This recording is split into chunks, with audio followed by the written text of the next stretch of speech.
All right, welcome. My name is Justin McCarter. I am the host of This Costa Rican Life. We're here to talk about life in Costa Rica, the challenges of living here, and we are joined today with my friend, Ryan Billib. Ryan is a pepper farmer, sailor, dog trainer, devil's advocate, tattoo artist, and car customizer. And while that doesn't cover all the bases, it's a good starting point. Jack Welcome. of all trades, master of none. Master of many. Yeah, Master of many. That's bullshit. So don't flee into the irony, my friend. Happy to be here. This is a discussion between 6 beers. So the first question, an important Costa Rican question: Pilsen or Imperial? So I go back and forth, but Imperial is the beer of choice these days. And next year it may be a Pilsen. I actually like the Ultra. Keeps the pounds off a little bit. So yeah. Well, you're an athlete. That's what. Yes. That's what those ultras are for. That's very fun. So, cheers, senor. Cheers. Great to have you here. Thank you. Good to be here. Let's see. Down the hatch. So we have a time frame of putting these beers down. Should we be? Well, yeah. You don't feel like any pressure here. You and I have been out drinking beers before. I don't think there's any problem with the time frame and us getting down the beers in the allotted amount of time. So, Ryan, let's just start out with a little background about you. Where'd you grow up? And So I was born in Sarasota, Florida. Grew up on Siesta Key, which is now famous for the MTV show and overbuilding #1 beach in the U.S. I believe in contiguous states at least. What are the criteria for being #1 beach? Is it MTV's #1 beach or no? Would I love it? I think it's TripAdvisor and things that Travel Magazine and things like that, which only brings in more people. Malibu can suck it, huh? Yeah. So, anyways, it's Hawaii? White Sand Beach. Is Hawaii in that? I don't know if it's contiguous U.S. or if Hawaii counts. Interesting. Not important because I'm not there. Not important. Right. And when did you first come to Costa Rica? I was 14, and my parents decided to take me down here for like a 3-week sort of see everything you can see in Costa Rica, which was quite a bit different then. So we drove all over the country, did jungle stuff, all the adventure stuff back then. But that only put it on the map as a child to sort of taste the Spanish. Well, that must have been early days. It was what? 90s? Yeah, it was 94, 95, I believe it was, something like that, yeah. We came down here the same time then. Yep. You came on I was a boat. 24, you were 14. Yes. Yeah. Yeah, and somehow we've grown closer in age looking these days, so... But yeah, so that put it on the map. And then after college, you go through the period if you want adventure. I'm from the Gulf Coast of Florida, so surfing was not really a thing there, so we were driving to surf to the other coast all the time.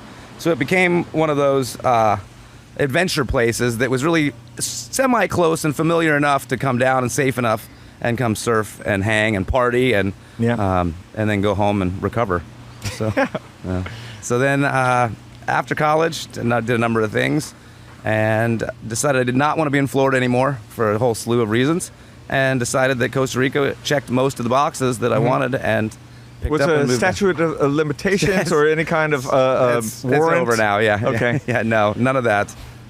Just don't use my last name. One of my questions for you is I before we get into the rest of this stuff, but I had this question and we sort of leading into it, I get the feeling that you maybe this is totally off base, but I get the feeling that you moved down here sort of to be away from people. And at the time that you moved down here, that was probably the case, and that has changed. Was that the case? That is sort of the case. I mean, I definitely wanted some civilization as far as creature comforts. I didn't want to be in the middle of the jungle, but it was definitely to escape the influx of massive amounts of people and being around a bunch of people, so on and so forth. One of the funniest things that my wife really loves is that people used to ask what you love about Costa Rica the most. And, I'm from a beach that's highly rated beach. Yeah. And so the sun... Number one. You got palm trees, you got good weather, you've got beaches. So that wasn't ever my answer. My answer was that you get no junk mail. You get no mail. And so that makes my wife crack up all the time, but it's really true. It's sort of a metaphor for, you get to just kind of hang out and live your life. You don't go home, opening your mailbox to find a bunch of junk. I've gotten 4 pieces of mail since I arrived here in Costa Rica. Well, since I moved back. All Christmas cards, all arriving from 4 to 7 weeks after Christmas. Right. Yeah. But it's fun. And dented and damaged. Yeah, but it's an event when you get a piece of mail here. Did you get any with the wrong name of who's this Charles guy? No, never. Only directly sent to me by my sister-in-law. She's the only one. Nice, she cares. Nice. So yeah. But we get Amazon quite a bit now. I mean, the place has significantly changed to where we get Amazon deliveries from the States, and it takes anywhere from up to 3 days sometimes. Ooh. Yeah. Wow. It usually is about 2 weeks or so, but we have had fast deliveries. So that's. Well, I remember, and I've told this story before, but when I first moved to Costa Rica, there was the print version of the Tico Times, and this was the time we're talking about, maybe 94, 95, 96, and I remember opening that newspaper, and on page 4 there was a tiny little blurb that said, "This is the 53rd week that we have not printed anything about the O.J. Simpson trial." And that was it. And I think we've lost that here. You have to work hard to not talk about politics here, to not talk about whatever they're telling you that you need to talk about up in the north. Yes, I think social media probably has a lot to do with that. Yeah. You can't escape. And that's the junk mail. That's the new junk mail. That you get the notifications, you get the postings. That's the new junk mail, perhaps. But so, yeah, you have to turn some of that off. And I think that it's hard to escape. The world has homogenized quite a bit these days to where you can't escape it. Everybody knows everything about everywhere if they choose to. Right. And so there's always somebody that wants to tell you about it. That's true. And a common bond is great sometimes, but there's definitely a lot of negativity, and especially when it comes to politics and whatnot. So. We try hard to here at Sailing Center. We try very hard to avoid those conversations. Good. We've had so many COVID conversations that now, when anybody you can tell when they're fishing, they want to find out which side you're on. And first of all, I don't care about you enough to talk about it. Like, not you, but those people that come up. And so our strategy, and it's a company-wide strategy that we employ now, when anybody wants to talk about politics or COVID or anything, we say, "Wait, is that a whale?" And then we all stare out to sea. And then if they keep going, no, that was definitely, and we just keep doing it until they finally get the hint. Or slip away. And when they turn around from looking at the whale, where did Justin go? I got time for that. No, we moved down here for a reason, and for me, it was traffic. Sure, which is no longer something to avoid. No, which unfortunately, but I don't leave Surfside that often. Good, and the car runs. My car runs. You are a car customizer. You've got a couple of cars these days. What are you driving? We have. I've got a 1972 Datsun. Nice. Mabel is her name. Nice and blue and classic. That's probably the car that you're referring to. I've got a Old van. Deal. We've got a work van, Vanny DeVito. Yeah, nice. A funny little white van. We've got a motorcycle, which was the staple transportation for quite some time, and a tuk-tuk. So, that's right. Still got the tuk-tuk. Still have the tuk-tuk. Yep. Nice. Yep. And it is had to be deassembled. So the tuk-tuk, you had the sink and the cooktop, and was in basically a food truck, right? Yep. Had to disassemble that for Reteve. And since we're not really doing a whole lot of the food stuff, the hot food, it's kind of probably going to remain as a taxi form for my wife and I. Nice. Yeah. So 4 vehicles. Costa Rica's not an easy place to live. Would you agree with that statement? I would say it's not an easy place to adjust to living in.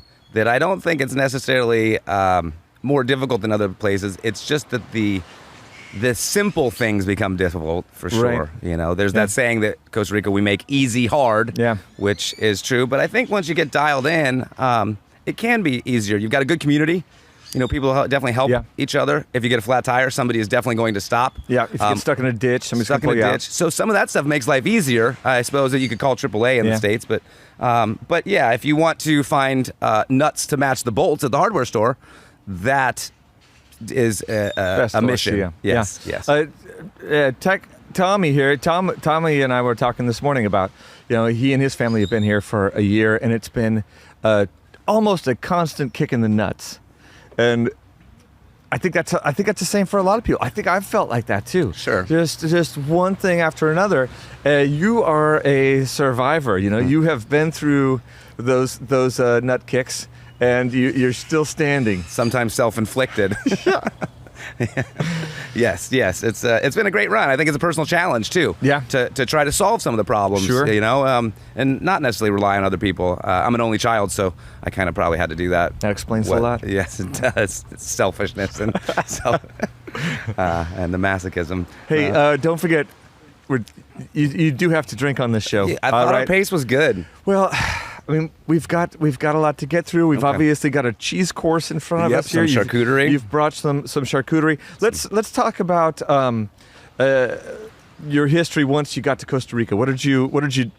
How did you make it once you arrived here? And were you planning on staying this long, do you think? I don't really know what the plan was, to be honest with you. I knew that I was not happy with where things were, where I was in the States and whatnot, and so I wanted to change, and Costa Rica made the drastic change. When I arrived here, I had big plans that was a very North American mentality of I'm going to do this startup company, and we're going to make it big, and I'm going to retire, and I never really looked at the close-up picture. I looked at what's further down the road and saying, if I work really hard now, I'm gonna retire shortly, and I kind of lost sight of why I even came here. Yeah. So I fiddled around with that for a little bit and realized that it probably wasn't going to make the money that I had been hoping, and B, I was back into that North American mentality and this 5-year plan deal.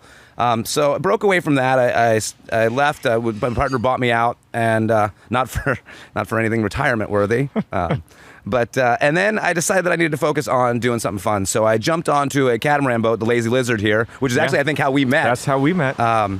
And started mating on there, and then shortly thereafter captained. I was a star-crossed patron, and you were the handsome captain. No. I was running another boat at the time, and we met there at the hose at the end of the day at the over beers. What we call the marina, and I just had moved into the neighborhood, and you were yucking it up with your what I and many would call your unintelligible Spanish, but you even the locals might say that. Patricia has a hard time. My wife is Nicaraguan. She has a very hard time understanding what you're talking about. I think that's because, well, one, I have a very interesting cadence to my voice in general, I'd imagine. Yeah, but I know no gringo that gets more laughs out of a Latino crowd than you. Well, thank you. Yeah. So hopefully it's with me. Yes, I think it's with you. So yeah, no, it's great. But I learned Spanish here, which is rural, and it's I don't want to podunk has kind of a negative connotation to it. I think it does. But that's with podunk locations you get different vernaculars of sorts, and so my Spanish is those are our people. Those are the people that I learned Spanish from Flaco. Yeah, and people go, you learned Spanish from Jorge? Like. And you know words that nobody else knows at that point. But he corrects me, and he sticks with me, and we can drink beers, and that's how I learned it. And you really learn what the people speak like versus textbook Spanish and classes here and there. I think it's definitely important to be immersed once you can understand some. And I definitely butcher the language a little bit with my Ryan accent, and you can't tell because nobody understands what you're saying unless you are hyper local here. Right? Yeah, that's very true. Colombia, we were in Colombia, and they have fantastic Spanish, and my wife has textbook Spanish, which is great for most of the world. Right. It doesn't function as well specifically right here, but in Colombia, and they were all laughing because people would say that I had very little Spanish and she had just flawless Spanish, and it's completely reversed, so it's nice to be here. It's good, yes, for people understanding you. These are your people here in Guanacaste, right. Guanaco, yep. Yeah. So, it's great. So you came here, you started, I think a lot of people try to develop it's the land of opportunity for entrepreneurs. There's so many unfilled needs here, but they're not all good ideas. And you need to develop a balance where you enjoy your life. And I still haven't achieved that balance. I think it's very difficult. I believe that we've achieved it now. I've achieved it at this point. But because I'm doing something completely without fear of consequence, we need to make some money. I guess that would be the consequence, would be to be broke. But as far as just interjecting some humor into things and having fun with it, if I want to go out and choose to pick peppers and there's no deadlines for sauces, then I get to do that. It's pretty neat that it's come around this way. But it's definitely tricky to do. And here, you spend so much time doing mundane things like going to the bank or hunting down. The bank can take 2 or 3 hours. It can. So if you knock out 2 or 3 things in a day, that's a successful day. And that becomes very difficult to be productive and to start a business, because a business requires the business aspect of it. It doesn't require all the small tasks to take up your whole day. So I think that is tough. And supplies, depending on your business, trying to get equipment or ingredients or expertise from employees. I mean, It's tough to find all of the things essential for a business here. So I think, it takes time to sort of work your way through living here and finding how to live here, and then focus on how to do a separate second life, which is your business. Right. I think that's is important. a really good point. And I don't think, as well, to the final point, is that I think it's tough to come down running a business up in North America with the same idea or ideas behind that business. That if you come down here to do the same business, it's not going to be the same. A restaurant, for example, you're going to run into all kinds of different my hurdles. Ass kicked in this restaurant business. So I think that's another thing too, is that you have to be open to how things are done here. Yeah. So it's tricky. Right. I think the important thing about Costa Rica is living in Costa Rica for a long period of time is developing an incredible amount of patience. And I don't always succeed, but I'm proud of myself when I do. Yes. And it's you've just got to believe. It's like a marriage of sorts. You have to want to be here, and then you can get through all the stuff. But it's not going to be easy all the time. I mean, Costa Rica will definitely knock you down. There's no question about it. But it's got such great things. I mean, look at where we're doing this podcast. It's pretty awesome. Quite the view. Right before this podcast, I ran out and caught a fish. Right. Yeah. So nice. There's that. I was very proud of myself. Very cool. Yeah. So. I let him go. It wasn't very big. Yeah. So you came here, you had a grand plan, and then you went from the grand plan to making $2.87 an hour on Lazy Lizard, plus tips. And great conversation. And sailing and being out on the water every day, which is its own reward. And then you came to the sailing center after that. You worked at the sailing center for 2 years, I think. Yeah. And the formidable years, the difficult, heavy lifting years. The startup years, which was really interesting, an interesting sort of a lateral move from the captaining of a tourist boat.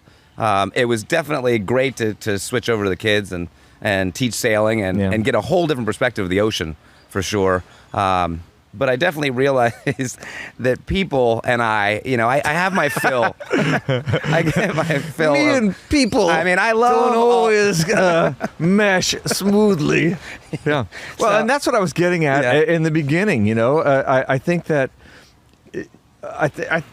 correct me if I'm wrong, but I think that you reach your limit here and maybe faster than, like, I'm a pretty damn social guy, and I have probably a higher tolerance for mundane conversation and just sort of sharing of knowledge. But I think you hit that peak and you're like, shut it down.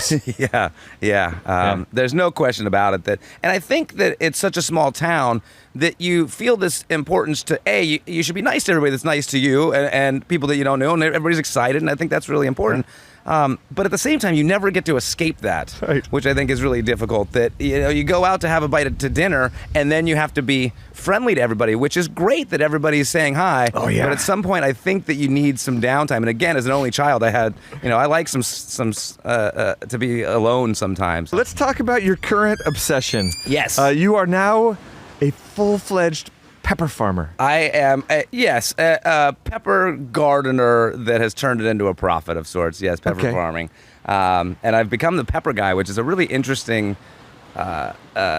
title that I did not expect to have. It's like a community position that you didn't know was available. I get calls about people asking me to identify peppers. I sent you one the other day. Yeah, see, it's really cool. It's interesting, but it's definitely an unforeseen result of making hot sauce and growing peppers and all kinds of peppers. Yeah, so we're growing. I mean, we grow. How many varietals are you growing these days? Right now, I've got 26 different varieties producing, and I've got about 35 that hopefully will produce again or will grow to produce. We are amateur. I don't know, gardeners as well, and my wife and I, and we're just getting to the point where our plants are starting to produce. It takes a lot. It takes a while for those plants to sort of start kicking. Absolutely, it's a commitment. And then months later, you find out that it may not be the pepper that you'd planted. You plant a seed, and you find out that it's not the pepper that you were hoping for. Do you carefully label everything?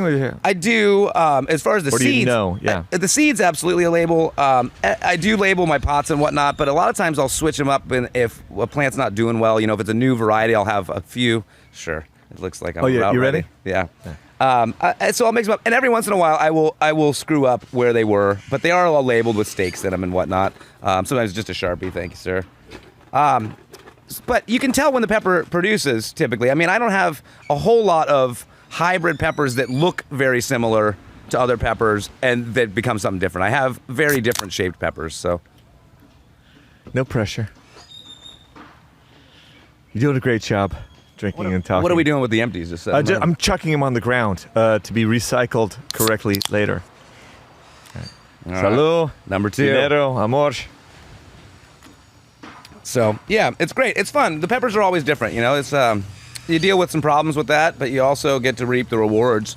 Literally you get to see what all of your hard work has done. And then you get the questions. And you're expanding. You've got some raised beds in the back because your whole I mean, you're getting an incredible harvest out of a fairly small area in front of your house. And that's why I call it gardening, because we had plants in rows out back. So we have a lot of rows of peppers. But this time of year, the sun really does a number on the peppers. The heat, the wind, it's dust. Costa Rica. It's hot here. Yeah, it's hot and it's dusty and it's dry. Yeah. So, we're expanding the growth area. Trying to preserve some of the plants. Huge growth potential. Yeah, that's right. Always growing. Yeah. Yeah. So it's a Lil Pepper Pants Farm. Is that correct? Lil Pepper Pants Farm. That's right. How did that name come about? Funny, over some beers one night, we were talking about the ego that's involved with people that eat peppers. There's a whole ego thing of people that taste hot stuff and it's not that hot, that's right. And even if you know that it's fire, I mean the perception of heat is probably different for everybody. Sure. I mean, it definitely is. But you definitely get some ego. So I don't know where it came from, but I said, I'm gonna name some sauce Lil Pepper Pants and say, why don't you try some Lil Pepper Pants on? And so after that, we all laughed about it, and I don't know, 6-7 months later, we decided that we needed to do some branding change from the food took, and so Lil Pepper Pants I thought would be the most apropos name. I've always felt like you were a brilliant marketer. I remember one of my favorite ads for the sailing center. We had a sign up for a long time on the road to Potrero. It was Costa Rica Sailing Center. Better than nothing. Yes, and then we did what, 7 or 8 of the different ones. Life is better. What was I can't remember all of them, but we had. It was world famous rum and cokes. Right. Not that these are world famous, but that people from around the world have heard of rum and cokes. Yeah, the rum and cokes are world famous. Time flies when you're having rum. Rum, that's the one. Which was we put it on those.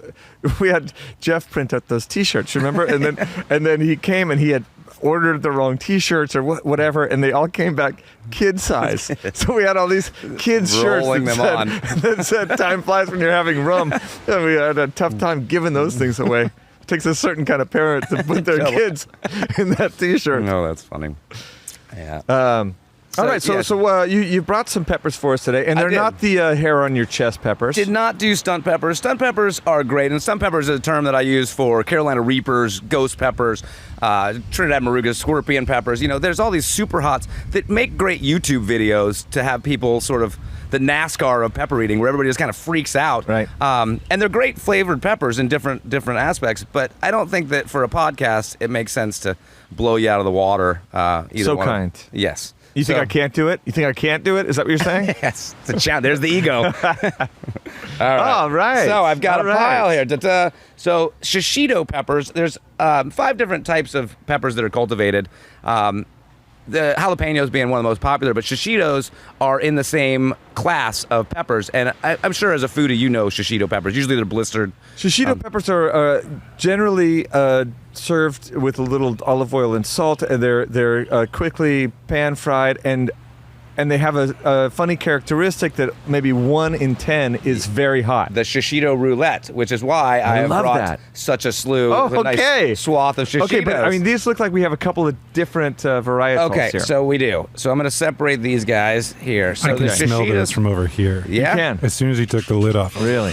You're welcome to some after. Oh, yeah, the, you're having one, Tommy. Yeah. Yes, please. Okay, so right in here, all of these are the shishitos. So they're typically served green, but these are some ripe ones. I don't know if any of them be hot. I'm not sure, but I think that it's nice to I feel try. like you're setting us up. No, I'm not at all.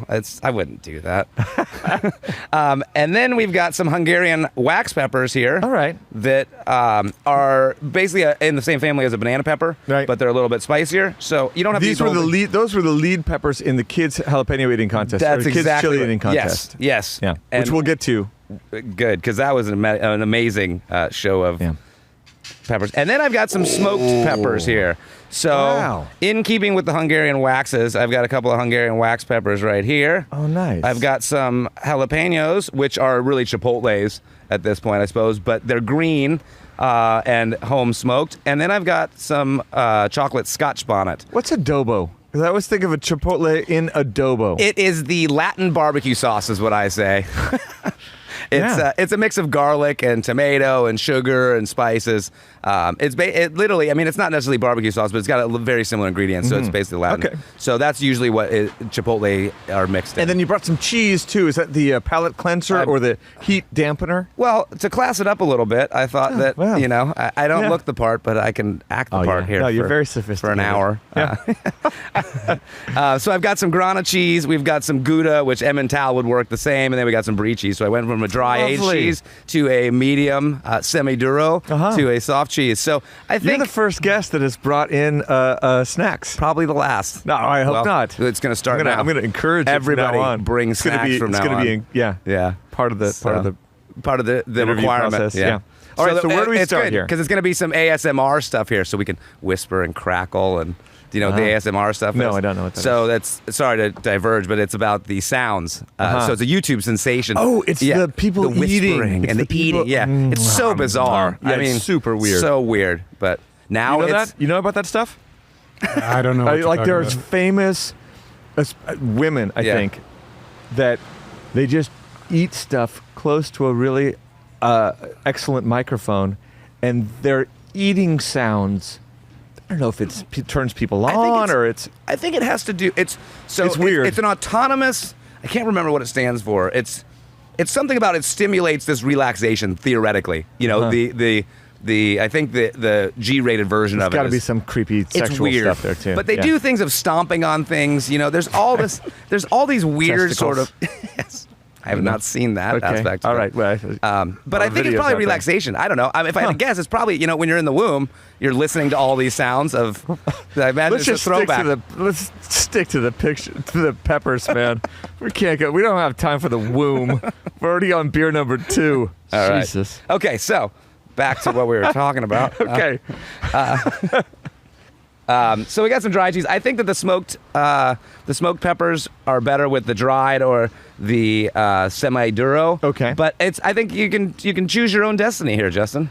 Okay. Well, I want to start. Let's take a bite of the banana peppers. Let's Yes. just talk about them, and then we'll Okay. kind of move out to those more dangerous looking ones. Do you have your knife on you? I do. Would you like us to slice? I want Tommy to try a little piece. So No.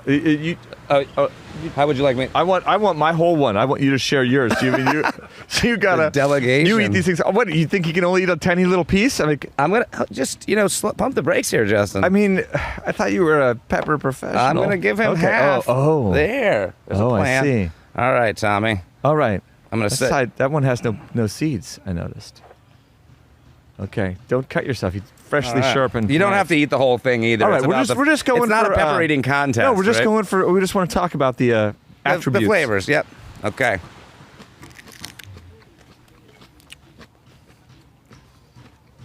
So this pepper is a slightly hotter version of the banana pepper. Are you getting my chewing? Because people pay a lot of money for that. I'm going to sample it afterwards. Right. Make millions. It's got a little apple flavor. There's a tiny bit of heat. Very fruity. A little bit of heat. Yep. But really, only with those peppers, or only with the seeds. Right. And it's like a pepperoncini substitute. I think you've even had them where I make them with the pickling of sorts. Yeah, those are delicious. Yeah. But that's it's basically a sweet pepper, like a. It's basically a hotter version of a sweet pepper. Yeah. And thin-skinned. I like that. And a little trivial is that these are the peppers that paprika is theoretically What? named after. It's a Hungarian word, Uh-huh. and so paprika, I guess, means little pepper in Hungarian. So I believe that pepper right there was dried up originally and. Paprika. And paprika. Is that your Hungarian accent? Yeah, well, I don't know. We had a kid in camp 2 weeks ago, and we ask everybody what their names are, and we say, we'll call you whatever you want. You know, we want kids to express their individuality, and this might be a chance for them to say something else. I want to be called Rick. Okay, you know? and then do you say, no, we call you this? No. You don't choose your own nickname. And the girl said, I would prefer to be called Paprika. And so we called her Paprika all week. Cool. We narrowed it down to just Rika, but with a K. Yeah. It's fun. Cute. Very cute. Yeah, so that's a little sidebar there. Totally uninteresting. Let's move on to another pepper. Okay, next pepper. Should we do one of the dried versions, the smoked? Oh yeah. That's a great idea. So I'll go ahead and cut yours, Tommy, since that's now my job. Yeah. And I get the whole one. So I'm the host. I'm just glad to be involved. All right. You smoke these, or you put them in a dehydrator? Smoked. These are smoked with cherry wood. Cherry wood. Video to come later, folks. Whoa. Yes. Whoa, yeah. You've been doing a lot of videos lately. I have been. Some might call me an influencer. No, I don't think anybody would. But Please don't. All right. So this is... It's like a weird... Oh, awesome, man. Thanks. It's random people walking up in the middle of the podcast. It's cocaine. It's cool. So different flavors there. Same exact peppers. Different flavors. Definitely taste the smoke. This, I think, we didn't do it with the cheese, but I like this one with the cheese because you get the smoky flavor with it. All right. Would you like a piece of cheese, Tommy? No, thanks. That's perfect. Okay. I love it. Yeah, so I didn't dry delicious. these out completely. You know, if you were to store these, you want to dry them to where they're crispy dry. Right. But I thought since we're going to be eating them, it makes more sense to have a little bit of that sort of freshness in them. Yeah, and those thin walls go down to nothing. Nothing. The smoke really comes through more than the chili. I mean, I'm trying to really break it down. Sure. I mean, so these are in the same family as the jalapeno. You lose the fruitiness here. As you do with, I think, most of the peppers. They dry out like the anchos are poblanos that are dried out. The chipotles are jalapenos. I don't know if there's a term for dried Hungarian wax peppers, but the Lil Pepper Pants version is. Right. So it's really nice. It's good for pairing or good for putting in sauces and whatnot. So. Okay. Yep. And now, how many? So you've got a salsa company. I do.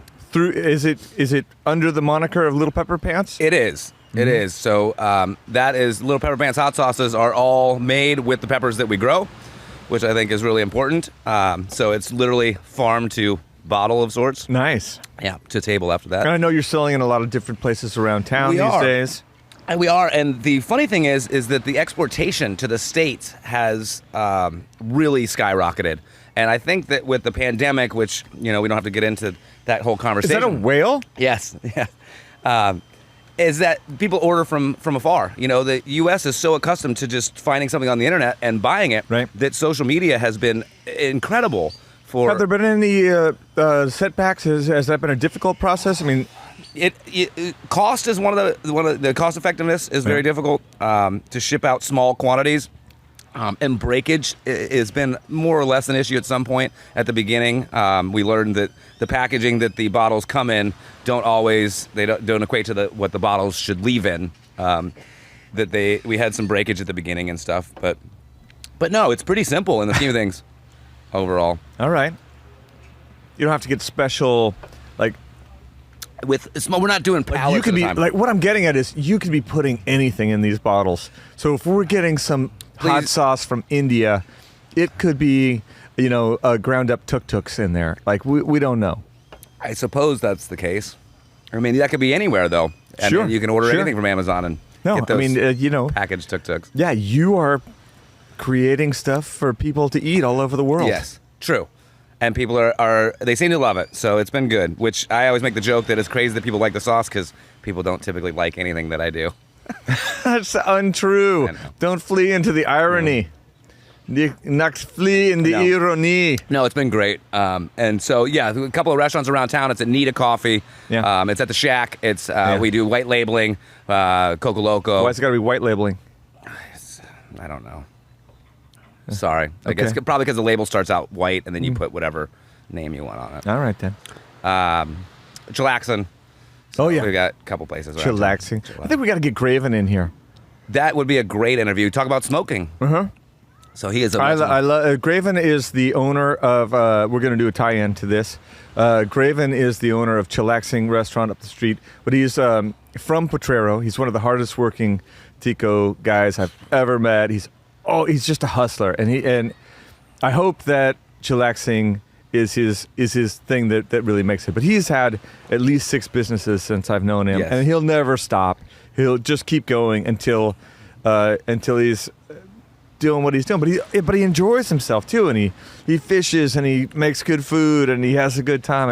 He's the most great interesting guy. man in Potrero for sure. Yeah, Yes. He's a very interesting character. My Smart. favorite Speaks story- like 7 languages. My favorite story about Graven, and how old is Graven? I think he's 35, maybe. Mid to late 30s. Yeah. He used to be a roommate of Justin Pettigrew, who's a local tour operator and a Canadian guy. And what Justin had to say about him as a roommate, and I think is telling, is that always paid his bills on time and was a good roommate, was neat and tidy, but would save his money.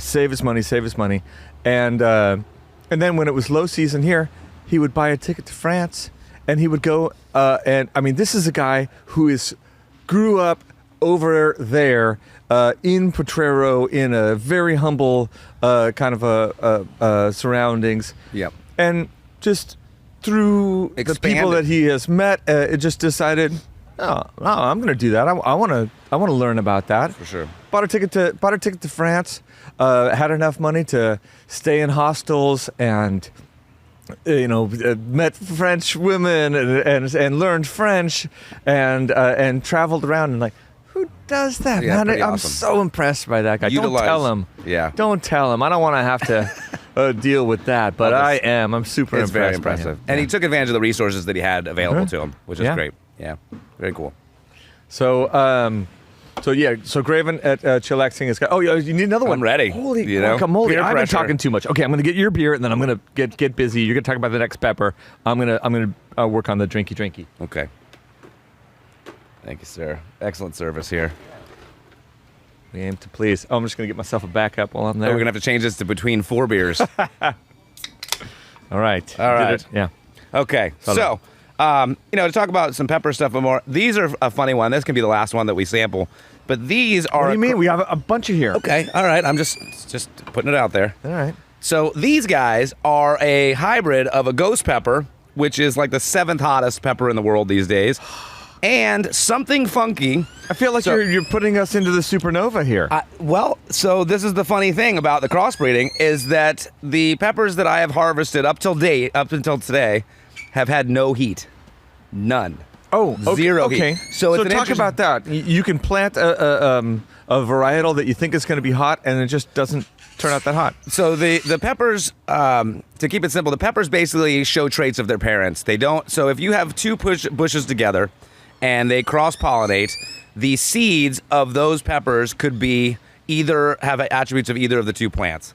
So basically, the pepper that grows could be hot, could not be hot, could be one variation of the exact same pepper. It could be a mix of the two. Just like any child. Just like any child. So what we like to do is we play with some of the cross-pollination to see what comes out of, say, a Hungarian wax pepper and a super hot, like a Carolina Reaper. And see, okay. So maybe we get that big Carolina Reapers, or maybe we get not so hot Carolina Reapers, or a super hot Hungarian wax pepper, something like that. Wasn't the Carolina Reaper the one that we tasted together before the chili eating contest that we had at the Sailing Center? That was insanely flavorful. Yes, as well as incredibly hot. Instant fire. You smell it to begin with, and then you say, "What have I just done?" I think a Carolina Reaper that maybe was 75% less heat would probably be my favorite pepper. Totally. Or use it in something where it can absorb that much heat, like a bowl of soup. Or you don't have to eat the whole pepper. That's the other thing. We dry it out and then do pepper flakes on pizza and things like that. But it's a delicious pepper. The ghost peppers, on the other hand, are that dark heat, and I'm not a huge fan of them, which is why we started to like the dark web. Yeah, Silk Road. So these we tried to mix with, trying to get some fruitier flavor with, and it turned out that it's a total. I mean, I don't know if it's a backfire, but there is no heat in them. Oh, really? Okay. Like so you're not setting us up for. I'm not. I feel like there might be a zinger on the table. You're like, no. Okay. No, the pepper pranks is an idea that I've had to film, but today's not the day. Okay. So. Okay. All right. So this is a hybrid pepper. What are we calling it? So we used it with a. So this one, and we bred it with a cayenne, but for some reason it must have had attributes. Do you trust me, Tommy? Absolutely. That. You don't know him well enough. Trust. That's amazing. No, that is not the answer. Yeah. Cheers. Here we go. Salud. I don't know if we. Let's not touch them together. It seems weird. Pretty wild, though. I mean, look how gnarly the pepper looks, and yeah. Do you trust me now? This is fruitier and absolutely without heat. With no heat. Yeah. Yeah. And what about the stress of the pepper? If they go without water, they have a ton of sun. Does that affect how hot a pepper gets? Absolutely. Well, it affects whether or not the pepper even produces, for one. They'll drop flowers, and if it's too hot or too much sun, they'll drop flowers, which become the peppers. So you don't want too much heat. There are two different schools of thought that you should stress a pepper out, and it'll release the capsaicin, which is the heat. I have not found that the peppers are any hotter during dry season versus rainy season, which would be stressful times. I think it has to do with the nutrients. I think it has to do with the strain of seeds, the genetics. I don't really. There's a lot of science that says that it doesn't matter, but then there's the other school of thought that says that you should withdraw water and make peppers hotter by stress. Withhold water. Withhold, yeah. School's out.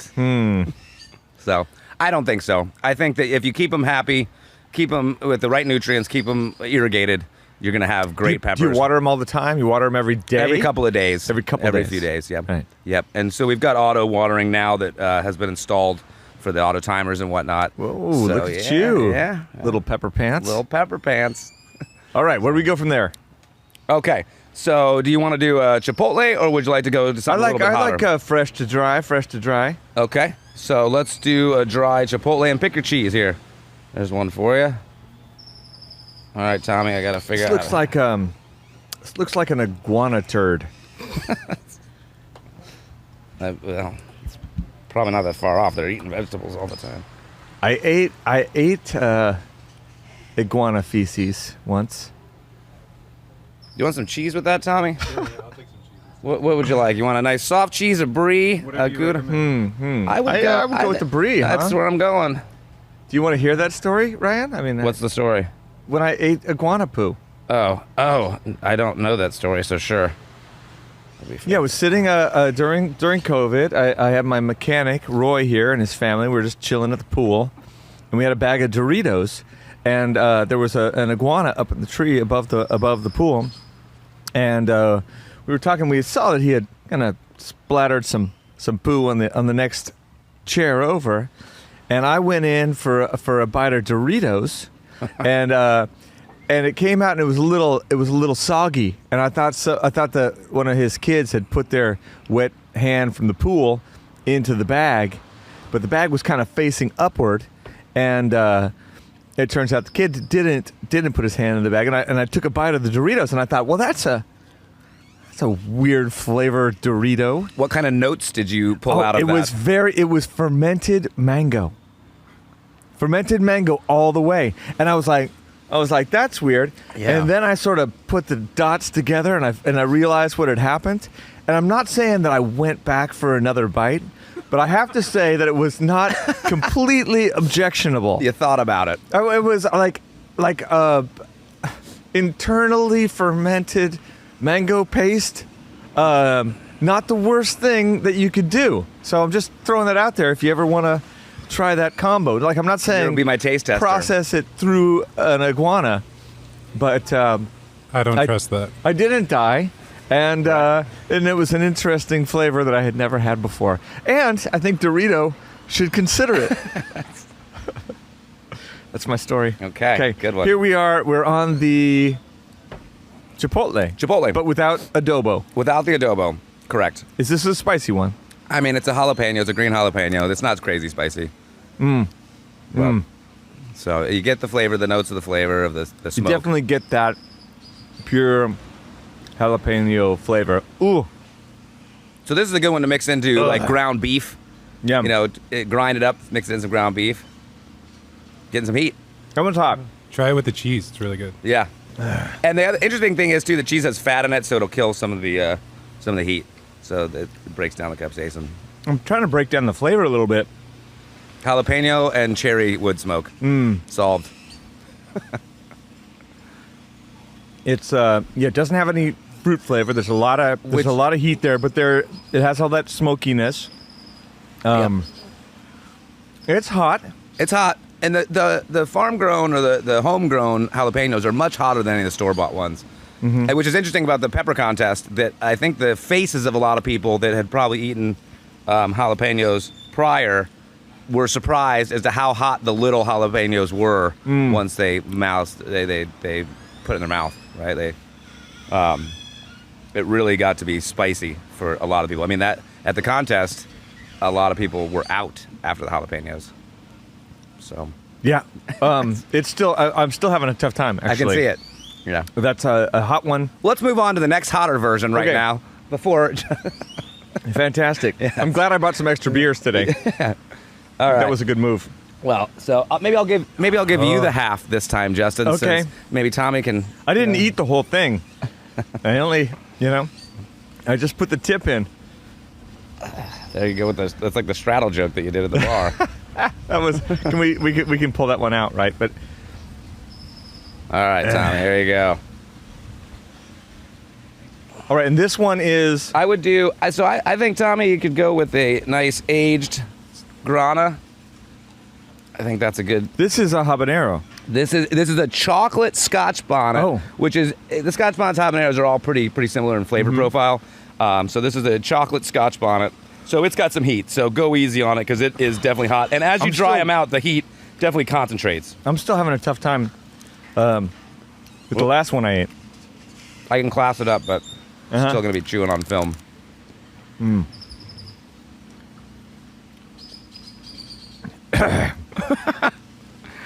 Yeah. So here's where I settle in. Not a stunt pepper. No. Is it that hot for you? It's my eyes are watering. Yeah. I think that the habanero Scotch bonnet have that flavor that I really, really love. Well, those are in the same family as the Reapers, so it's just slightly milder. It's still kind of fruity. It has a lot of heat, and it keeps going. Different styles of heat. Yep. And that's important with the sauce stuff, is that you've got your instant heat, you got your back of the throat heat, you get your tongue heat. Are you making a salsa out of this one? I'm using this one quite a bit with the Sangre del Diablo, which is available at the Shack and from us directly. I use it in the Flamingo Fire that's at Coco Loco. So yes, I'm definitely using it because it's got a good dark sort of a nutty flavor to it with Really that does. fruitiness. So If somebody wanted to contact you and buy your salsas, don't. okay. Just No, they kidding. could. How would they do that? Would they find you on online? You can or- find me online. We do a lot of social media stuff. If you go to the lilpepperpants.com, that's Lil Pepper Pepper Pants Pants.com. Punto com. So you can find us com. there. Yeah. All right. Yeah, it'd be great. And we have It sauces. hasn't We have held beef on. jerky. The heat is still there, but it's at least dissipated so I can speak. Mm-hmm. I might have another piece of cheese. Where do we go from there? I think we're good on the peppers. We have the shishitos. Okay. Oh, lordy. Need to You want finish some more? chewing You before want some more cheese? Yeah. Try a hard cheese there. So the shishitos probably won't even seem that hot at all now, because our palates have adjusted.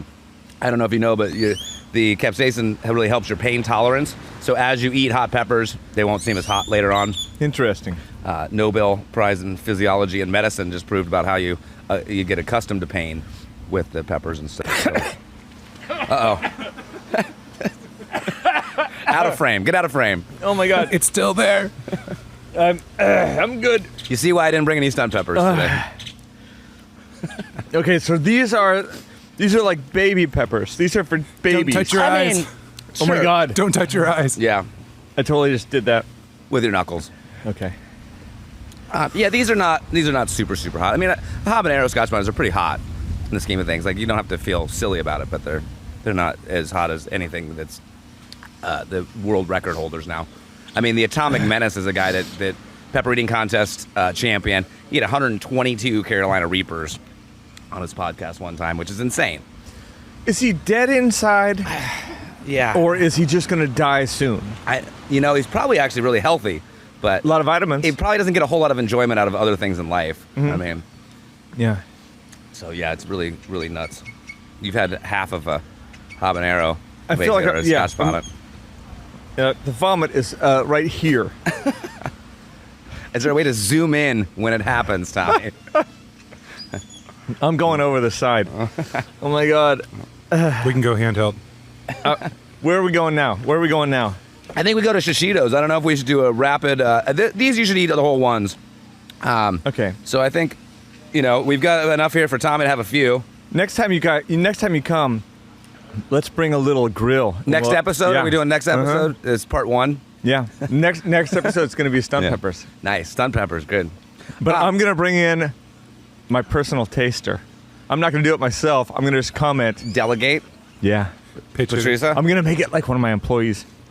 They're like, I'm going to make it like Ventura. Anderson, who's like, yeah. Craig. That could be our Craig episode. No, Craig has no taste buds left. Yeah. Do you know our nickname? We've talked about him, but you know what? Caitlin, actually, my wife. We call him nicknamed- Krusty Craig. Skinny Jeans. Oh, nice. Yes. For his radio handle. The Nicaraguan guys in the neighborhood call him Pollo Loco. Oh. Because of the smoked chicken? Probably because of the skinny legs. And those jeans. that Yeah. go on. I've never seen him in jeans. No, but that's how the name came. We were all talking about radio handles, but I can't remember if it was for the Surfside security or something. Everybody's like, all right, we need handles for the radios. And Caitlin goes, well, I know Craig's skinny jeans. So, there we go. Something to look forward to. All right. Good. I feel like my pepper has, the heat has diminished. How you feeling? I'm going to give you two After here, two pieces Tom. of cheese, I'm feeling good. Okay. Nice. There's more cheese if you want. It's still a little bit there on the right side. I'm going to choose mine wisely, Justin. Oh, really? I'll let you choose, actually, because that would seem... You were touching that one. I touched the stem. But I mean, I feel like you were touching it for a reason. Because it looked the best. But it looks darker Princess to me. Bride style. What do you With mean? the poison. Oh. Is that Yeah. the hot one? Is I that know. not the hot one? Would Yeah. I know that you knew that was the hot What one? I know is you don't play with a Sicilian when death is on the line. Exactly. Okay, I'm going for the other one. The one you didn't touch. Okay. All right. Perfect And I've got plan. so which should I go? Red light or green light? I think you have to do both, so it doesn't really matter. Oh. I mean, is there they're not really typically hot, and they may not be hot at all. Are we supposed to be chewing into the microphone? I feel weird. I keep leaning away from the microphone. Dealer's choice. I'm doing it in case I'm gonna. This is my real future. Mm-hmm. All right. Yes. It's not podcasting. It's being an online chewer. You've got the face for doing the video podcasting, though. You can't be an online chewer. I have a face for radio. That one wasn't hot. No. They're good, though. They're Very actually mild. they're a very nice pepper, even without the blistering aspect of it. Hey, you're in the camera, bro. Move along. For God's sakes. Everybody wants to be famous. I know, you're famous now. Congratulations. We'll cut you in for part of the profits. Yeah, none of mine are hot. No? No. Delicious. No. Yeah, they're really good. Yeah. And it's funny because you normally blister them with olive oil and salt, and they don't really need it. Red one was much sweeter. Yep. Ripe. Same pepper? Same Just pepper. different- All same different, pepper. Same pepper, same plant. Oh. There's different harvesting time. Or Yeah. color. Right. Yeah. Yep. They're just not, the green ones just aren't quite ripe yet. So, yeah. Okay. That's it for the peppers. All right. Well, that was great. Thanks for those. Yeah. Yeah, sure. Yeah, I think for the stunt peppers, I'm gonna bring over like Anderson or Danielle, who like Ticos do not like spicy stuff, right? Some. Right. The people that are their people are not from Nicaragua. Like Guanacaste was part of Nicaragua, Right, and, okay. and a ton of people here are sort of the Guanacaste heritage is super interesting. Sure. The food of Guanacaste, the culture of Guanacaste pervades Costa Rica, and is sort of one of the most interesting parts about Costa Rica, from what I understand. Sure. And but I think it would be hilarious to tell those guys that they've got to be my pepper taster. All right, we'll work on that. Let's keep going. We got a couple. I have a couple more questions. Okay. Aside from the pepper farm, I really want to just talk about a little bit more about living in Costa Rica, how it's different, and what your impressions are for the future of Surfside and Playa Potrero, with the big elephant in the room, as far as this small bay goes. This bay is 2 miles wide. How do you think the marina that is definitely going to come, how do you feel like that's going to affect our lives here and the area? Pass. Next question, please. Okay, I think that we both. I can answer it. I think 4 years ago, you and I both would have bet somebody $1,000. 100%. That the marina was never going to happen. I believe that I started that sort of thought process thinking about it way back when. And I remember the day that you came to me and said, you know what, Ryan, I'm really getting on board with this marina's not coming in. Yeah. And that, I feel a little cult leadery that way because that was wrong. Yeah. It was completely You blew incorrect. it. I was totally wrong. But I do think that, I don't know if it's a benefit. I think it's going to be a great destination aspect. I think it's fantastic to have the marina here. I don't have the fears that I had of the old school marina people that were here. The old Flamingo Marina was fishermen, Right. But they Who were loved here. hookers. Yes, they were here for other vices. Yeah. They bought the shirt to go home, and I was really worried that if that ever came in, that would be who was here, and that pushed me to think that would never exist here. Yeah. Because this is now a family-oriented area. And We I have hope restaurants- that we can maintain that. That is, Yes. as a guy who's on the Surfside board. Former president. No, vice president. Oh, vice president. But that, for me, is the most important aspect of our community, is that it is the anti-tamarindo. Yes. We don't have drug dealers on the corners. This is a family place that, it closes up at 10 o'clock. And that's how does. it goes. And I think that's really important on a side note, that I think that's what's allowed this area to sustain, because we have more mouths to feed so the restaurants can stay open. We have more people that are spending money here that have a vested interest in the area. And I think that's the big difference that has come into play in the last 6 to 8 years, is that we've really had this influx of families and schools that have this interest in keeping the area vibrant, functioning, relatively clean in the scheme of like the no prostitution, the no drug dealers, all of that kind of stuff. I think that's really a big plus, and so I would hate to see that ruined. But I also think that we may have passed that threshold to where it would not sustain that. I can't see us digressing into a Tamarindo of sorts. You can't? I'm still worried about it. I don't know. I mean, maybe in 15, 20 years, that is something to deal with. But I don't see that happening with the changes that are happening currently. You know, Tamarindo, Tamarindo, though, I think once it became a destination, because Tamarindo was a small surfing village. Yeah. Once it became a destination, I think that its course was to go for the vices. It became sort of a mini Hako. I don't think it ever was, and I could be wrong, but I don't think it was ever like the family-oriented place that all of a sudden just devolved into what it is today. Some people say it's surfing. That is the dividing line. Surfing, it's like the fishing, I suppose. I wish I had a surf break here in Playa Potrero, but I know it would bring a different element here. Do you think that all of the 65 to 70-year-old men trying to hook up with the 20-year-olds are surfers in Tamarindo? I don't think that's the case. So I don't know if it's the surfing. Okay, well, that's your opinion. Yeah. Right. I hope that we are able to, as people that have been here for a while and that are invested in the community, I hope that we're able to continue on with that feeling, because that is, for me, that's what makes it a livable community. 100%. And I think that there's definitely cons that have happened with the growth, but there's a lot of positives. I mean, we have an amazing selection of restaurants.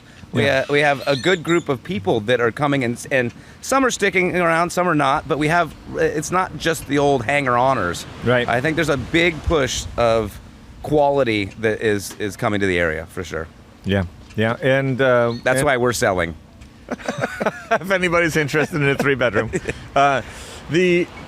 TJ had a good point. TJ from Potrero Brewing. He said that he felt like Surfside and Potrero would become the more, ironically, obviously we see the irony in this statement, but that it would seem more authentic than the built up and glitzy marina. And I think that may be true. I hope so, but I feel like that authenticity gets lost in new and outside opinions sometimes. I do think that we may lose some of that authenticity as things gentrify. Yeah. So let's hope. I hope he's right. Yeah. I was wrong about the marina. Yeah. It's big of you to admit it. Yeah. Sorry, I dragged you into it. I thought so too. I thought you were right. I still think you're right about so many things. Thank you. Ryan, thanks for coming down and talking with us today. Appreciate you and appreciate your insights into the community. And thanks. The heat has finally dissipated, and now I'm going to eat a little more cheese. Have at it. Thanks very much for contributing to This Costa Rican Life. You're welcome. Thanks, and stay tuned for the Stunt Pepper Part 2. Good night. Good night. Good night. I'm going home now. Yeah, I've got a full day ahead of me, but 4 beers in, but we have a pre-beer. Right. Can't drink all day if you don't start at 9 a.m. Amen, brother. Yeah. All right. Thank you. Cheers. Thank you. Cheers.